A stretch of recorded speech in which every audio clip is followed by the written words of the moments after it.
assalaamu calaykum soo dhowaada asxaabtayda maanta waxaan idin hayaa filimkii ay aad ku jecleedeen ee Sebastian iyo Belle. Dad fara badan oo asxaabtayda ka mid ah ayaa iga soo codsadeen, waxay dhaheen saaxiib filimkeenii halkee ayuu ku dambeeyey. Maadaama in badan aad soo codsateen, waxaan jeclaystay anigana inta dambe ee dib noogu soo beertayna in ay la socdaan filimka sida uu yahay. Sidaa awgeed waxaan go'aansaday in aan 2 fiidiyoo kaliya aan ku soo koobo qaybaheenii hore si markaasi ay ula socdaan dadka cusub ee markaasi dib noogu soo biiray. Maadaama janaalkeenii hore ee uu hawada ka baxay, wixii fiidiyoo ay ku jirana asiga ayay raaceen.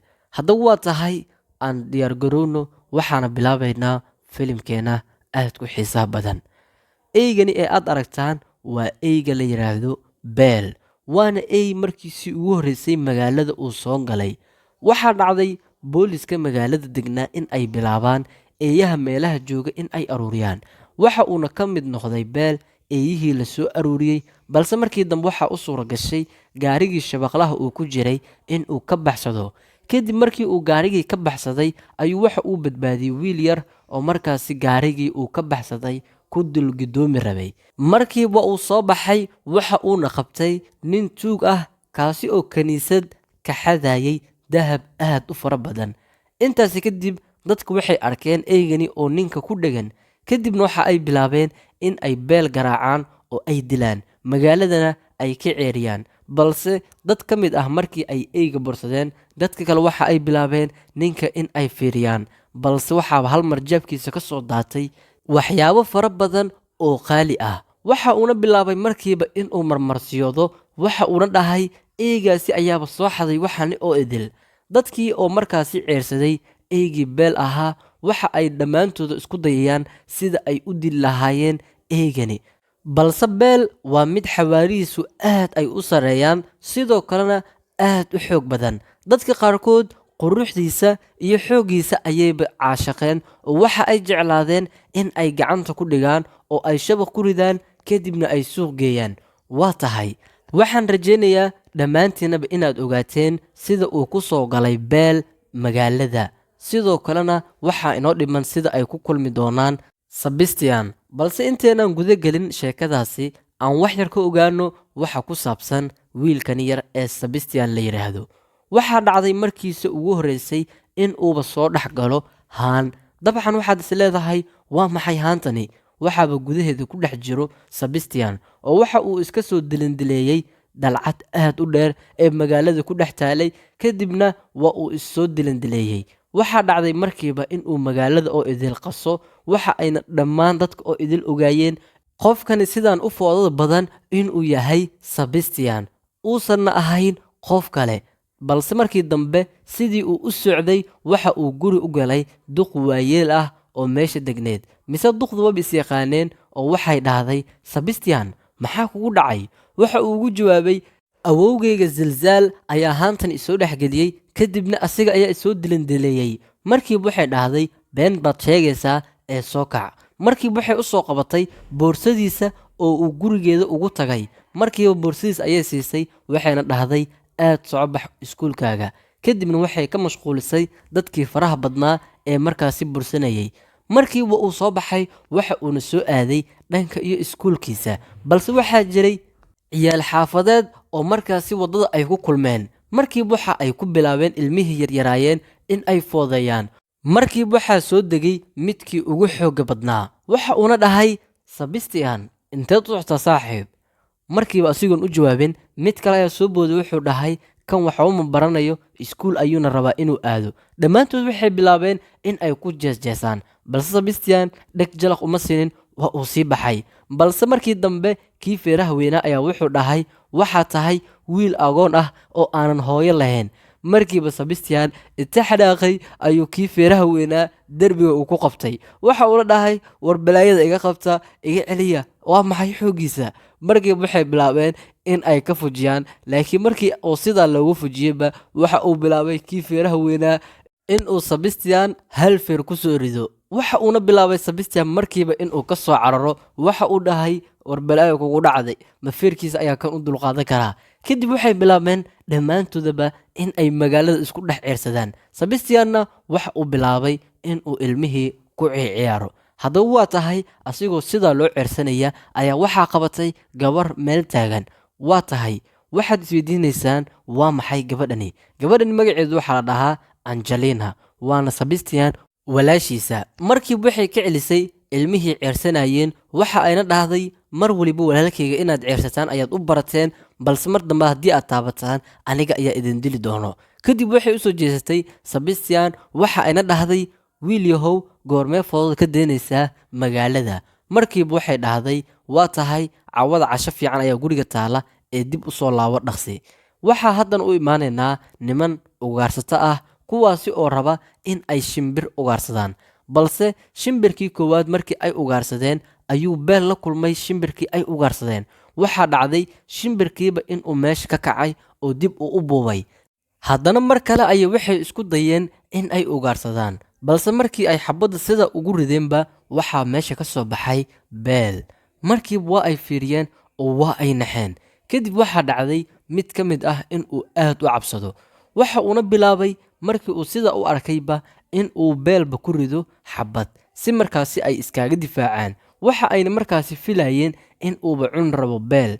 Markiiba asigoo laga celinaya ayuu xabaddii ku riday. Beelna waxa uu bilaabay in uu dhankooda u soo cararo. Hal mar ayuuna kor maray, kadibna midkii kale ayaa wuxuu dhahay waa ku baryeynaa naga leexo, wax dhibaato ah kuma geysanayno. Sidaasi ayuuna beel meesha ugu cararay. Kii markii uu soo kacay waxa uu bilaabay in uu si daran u kheeliyo, asigoo markaasina dhahaya waan ka aarsanayaa, waan ka aarsan doonaa. Kadib waa ay soo baxeen, waxa ayna soo aadeen saldhigga booliska. Waxa ayna dacweeyeen eygii soo weeraray. Waxa ayna u sheegeen taliyaha booliska in uu soo galay magaalada ey dad cun ah. Waxbana kama ogeen taliyaha waxaasi oo idil. Kadib waxa uu dhahay ey asigoo yaaban ayay halkaasi ku dhammaatay. Haddaba waxaad ogaatiin qofkani ee hadda Sebastian la taagan magaciisu waxaa la dhahaa Dr. Dijon. Waxa uu aad u jecel yahay Sebastian walaashiisa Angelina. Haddaba waana wiil aad u fiican oo mar waliba Sebastian ka taxadara. Hadda wejigiisa Sebastian waxaa ku yaalay dhaawac, waa uuna ka daaweeyey. Kadibna waxa uu dhahay Sebastian waxaa doonayaa in aad si fiican wax u baratid. Waxa uu ugu jawaabay saaxiib anigu wax waan bartay, sida wax loo tirayna waan aqaanaa. Kadib waa uu ka soo tegay, waxa uuna soo aaday dhanka iyo gurigiisa, mise Buuji eygiisa yar ayaa qeeliyey. Mise markii uu dhinac fiiriyey wuxuuba arkay wax aad u weyn oo xayawaan ah oo beerta dhex soconaya. Kadibna waxa uu dhahay aamus, si tartiib ah ayaan u eegaynaa. Mise haddii uuba si tartiib ah ugu soo dhawaaday, waxa uu arkay inuu yahay waxani ey. Markii uu sida wejigiisa u arkay aad buu ugu naxay. Eyganina waa beel. Markii waxa uu bilaabay inuu u dhawaado, asigoo markaasina dhahaya waxaan rabaa in aan kula noqdo saaxiib, waxaan rabaa in aan kula noqdo saaxiib. Kadib waxa uu bilaabay beel in uu meesha ka cararo, sababtoo ah dadkii magaalada degnaayeen oo idin ayaa ceersanayeen. Kadib waa uu soo baxay, waxa uuna soo galay gurigiisa. Waxa uuna u imaaday awowgiisa Zilzaal, odaygii uu hadaati dhahayay asiga ayaa igu soo riday haanta, waa kana magaciisuna waxaa la dhahaa Zilzaal. Waxaan hore idinkugu sheegay Sebastian in ay jirto gabar la dhalatay. Sidoo kale waxaa jira wiil kale oo askari ah oo Sebastian la dhashay. Waxa uuna reerka oo idil u sheegay in magaalada uu soo galay ey kaasi oo ah mid dad cun ah. Waxa uuna ugu digay Sebastian in uu iska ilaaliyo eygaasi. Kadib Sebastian waa uu soo cararay, waxa uuna ka soo tagay guriga, mise waxa uuba arkay beel oo meesha taagan.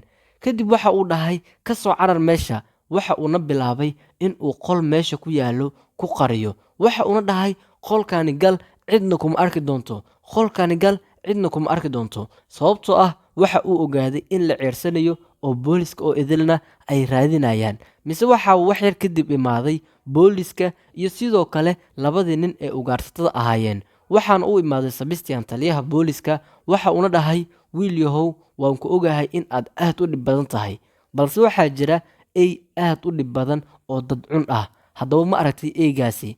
Sebastian inta fiiriyey ayuu wuxuu ugu jawaabay haa waan arkay eygaasi, waxa uu ahaa ey cad, halkaasi ayuuna ka baxay. Kadib waa ay ka soo tageen, been ayuuna u sheegay. waxa uu bilaabay in uu aad u farxo. Waxa uuna dib u furay qolkii uu ku xiray Belle. Markiiba uu soo galay, Belle-na aad buu u cabsaday, asigana sidoo kale waa uu ka cabsaday. Waxa uuna dhahay, saaxiib isdeji, waxaan rabaa in aan kula noqdo saaxiib. Kadibna waxa uu bilaabay Sebastian in uu si tartiib ah ugu dhowaado Belle. Mise markii uu u dhowaaday ayuu waxa uu dhahay, waxaan filayaa in ay baahi badan ku hayso. Waxa uuna u soo bixiyey rooti. Waxa uu dhahay, rootigani cun. Mise intuuba sirin ka hor waxaa hal mar jabkiisa ka soo booday eygii Budgie ahaa. Waxa uuna bilaabay in uu Belle markiiba ku cararo, balse intuu islahaa Sebastian ka soo qabo Budgie ayuu Belle ka soo baxsaday qolka. Kadibna waxa uu bilaabay Sebastian in uu soo dabagalo Belle, balse meel waliba haddii uu ka raadiyey waa uu ka waayey. Waxa uu isku dayay xitaa in uu u fooriyo si markaasi uu dib ugu soo laabto Belle, laakiin markii dambe uu ka niyad jabay. Waxa uuna dhahay, waa aan kula kulmi doonaa maalin uun. Kadib waa uu soo baxay, balse asigoo iska socda ayuu waxa uu dareemay in gadaashiisa la soo socdo. Waxa uuna fiiriyey gadaashiisa, mise waxaaba taagan Belle. waa uuna aamin waayey in uu dib ugu soo laabtay Belle, eygii maanta dhan ka cabsanayay oona ka tagay oo mar kale haddana dib u soo laabtay. Aad buu ugu farxay. Belle-na waxa uu bilaabay in uu u soo cararo dhanka iyo Sebastian, welibana asigoo aad ula ciyaaraya. Kadib waa uu farxay Sebastian. Waxa uuna bilaabay asigana in uu la ciyaaro Belle, uu waqti fiican la qaato. Markii uu arkay farxadda iyo naxariista dhankiisa taala, Belle waxa uu go'aansaday in uu magac u bixiyo. Waxa uuna magaciisa ka dhigay Belle. Waxa uuna dhahay, Belle ayaa hadda kadib ugu wacayaa. Waxa uuna noqon doonaa saaxiibkayga, welibana midka igu dhow. waxaadna ogaataan in ay tahay markani marka labaad ay wada kulmayaan Sebastian iyo Belle. waxa ay ahayd markoodii koowaad markii uu ku arkayay gurigooda beerta ku agtaalay. markanina waa markii labaad. Kadibna waa uu baxay Belle, waxa uuna aaday duurka. waxa uu dhahay Sebastian, waxa uu noqon doonaa saaxiibkayga, mana laga yaabo in aan marna ka fogaado. intaasi kadib waxaa dhacday in uu dib u soo laabto Sebastian, laakiin dhaqankiisii oo idil ayaa isbedelay. waxa uu bilaabay Sebastian in uu xaafadda saacado aad u fara badan uu ka maqnaado. waxaa dhacday maalin maalmaha ka mid ah in uu waqti aad u fara badan xaafadda uu ka maqnaado, uuna Belle waqti la qaato. kadib waxaa soo raadiyey awowgiisa Zilzaal. waxa uuna dhahay, Sebastian, aniga in badan ayaan kuu sheegay, buurahan dushooda waa halis, waa ku baryaa guriga marna ha ka tagin. kadib waxa ay bilaabeen in ay wada sheekaystaan. waxaana dib loogu soo celiyey Sebastian walaashiisa Angelina oo aad uga murugeysneed. ayadoo aad uga murugaysan meesha uu ku maqnaa Sebastian waqtigani aad ku faraha badan, ayay hal mar guriga soo gargaraaceen. mise markii uu imaadayba waxa ay bilowday in ay ku qayliso. waxaa dhacday markiiba in Sebastian uu xitaa hurdi waayey, uuna mar waliba ka fikiro Belle iyo meesha uu ku dambeeyo. waxa uuna mar waliba niyadiisa ku hayay Belle xilligani wax ma cunay, sidoo kalena xaaladiisu halkee ay ku dambeysaa. waxaa dhacday maalintii xigtay in uu Sebastian soo kaco. waxa uuna soo aaday banaanka, mise waxa uuba arkay walaalkiisa iyo ciidan fara badan oo isla socda. waxa uuna weydiiyey halka ay u socdaan. waxa uu ugu jawaabay, waxaan rabnaa in aan soo dilno eeyga ayaamahani magaalka wareeriyey. waxa uu ku jawaabay Sebastian, Belle ma ahan dad cun, mana ahan mid dadka dhibaateeyo. kadib walaalkiisa waxa uu dhahay, Sebastian, waad la kulantay soo maahan eeygaasi? waa hubaa waad la kulantay, balse guriga ha ka soo bixin. markiiba waxa uu wacay ciidankii kale ee la socday walaalkiisa. waxa ayna dhaheen soo bax. kadib waxa uu dhahay, walaal, aniga ayaa talo ku siiyey, guriga ha ka soo bixin. kadib waxaa dhacday Sebastian in uu bilaabo raadinta Belle, balse asigana waxaa soo raadiyey awowgiisa Zilzaal. waxa ayna ku kulmeen qolka ku dul yaalay buuraha dushooda.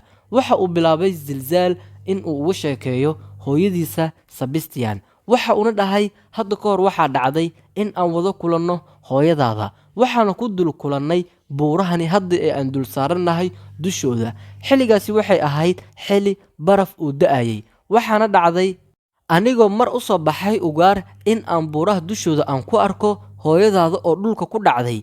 kadib waa aan u soo cararay waxaana bilaabay in aan la hadlo balse waxay ahayd mid miir daboolanta waxaana awoodi waayey meesha ay joogto in aan uga tago kadib waan soo kaxeeyey waxaana soo geliyey qolkani ee hadda aan ku jirno markii aan qolka soo geliyey ayaan wax yar u kaadiyey ilaa ay ka soo kacayso markii ay muddo jiiftay ayay soo kacday oo waa ay soo naxday markiiba waxaan bilaabay in aan weydiiyo magaceeda iyo sidoo kale halka ay ka imaaday iyo meesha ay u socotay kadib waxa ay bilowday in ay ii sheekayso waxa aynay dhahday magacaygu waxaa la dhahaa Isabel waxaana ka imaaday dalka Spain waxaan ahay fanaanad waxaana ka mid ahay kooxda Carlos waxaana mar waliba aadnaa marba wadan kadib waxa uu dhahay waxaan u soo diyaariyey shaax kadibna waxaan weydiiyey hadda halkee ayaad ku wajahan tahay waxa ay ku jawaabtay waxaan rabaa hadda in aan dhalo ubad sidaa awgeed waxaan ka soo tagay kooxdii aan la shaqaynayey sababtoo ah ma ogolo agtooda in ubad lagu dhalo intaasi kadib waxaa dhacday inaan garab siiyo hooyadaada waxaana markiiba bilaabay in aan ka caawiyo sida ay u dhali lahayd waxaad ogaataa hooyadaada in ay ahayd fanaanad aad u weyn balse waxaa hubaal ah in uu aabbahaagana markaasi uusan la joogin hooyadaada waxaa dhacday hadda ka hor aabbahaaga iyo hooyadaada in ay is aroosaan balse markii ay in muddo ah isla noolaayeen ayay labadooda kala tageen markii 2 sano ay ka soo wareegatay kala tagoodana waa uu dhintay aabbahaaga markiiba waxaa dhacday ayadana in ay ku birto kooxdaasi ay aan kuu sheegay la yidhaahdo Carlos waxa ayna noqotay fanaanad kadib waxaa dhacday adiga uurkaaga in ay qaado waxa ayna go'aansatay in ay kooxda ka soo dheeraato